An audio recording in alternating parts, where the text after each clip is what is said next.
నమస్తే. మానవుడే మహనీయుడు, మనిషే దేవుడు, సత్యమేవ జయతే. మొన్న ఈ మధ్య అంబటి రాంబాబు గారు ఒక చిన్న మాట తూలారని చెప్పేసి ఆయన మీద రాష్ట్ర వ్యాప్తంగా 36 కేసులు పెట్టి అరెస్ట్ చేసి సెంట్రల్ జైలుకు పంపించారు. ఆయన బెయిల్ వేసుకొని తగ్గేదేలే అన్నట్టుగా బయటకు వచ్చారు. కానీ ఆ సాకుతోటి ఆయన ఇంటి మీద దాడి చేయటం, ధ్వంసం చేయటం, తగలబెట్టడం, వాళ్ళ కుటుంబం మీద, ఆడవాళ్ళ మీద దాడి చేయటం, ఇవన్నీ రాష్ట్ర వ్యాప్తంగా ప్రజలందరూ ఖండించారు, ఆయనకు మద్దతు తెలిపారు. సాక్షాత్తు జగన్మోహన్ రెడ్డి గారు కూడా ఆయన వచ్చి కుటుంబాన్ని పరామర్శించి ఆయనకు అండగా ఉంటానని చెప్పారు. ఈ చర్యల గురించి, రాష్ట్రంలో జరుగుతున్న ఈ అరాచకాల గురించి ప్రపంచవ్యాప్తంగా కూడా చర్చలు జరుగుతున్నాయి.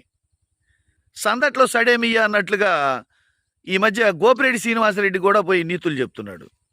గోపిరెడ్డి, నువ్వు కూడానా నీ నియోజకవర్గంలో కార్యకర్తల మీద ఎంతమంది మీద నువ్వు దాడి చేయించావు, ఎంతమంది మీద హత్యా ప్రయత్నం చేశావు, ఎంతమందిని హత్యగాయించావు, ఎంతమంది మీద అక్రమ కేసులు పెట్టావు, నువ్వు కూడా నీతులు చెప్తున్నావంటే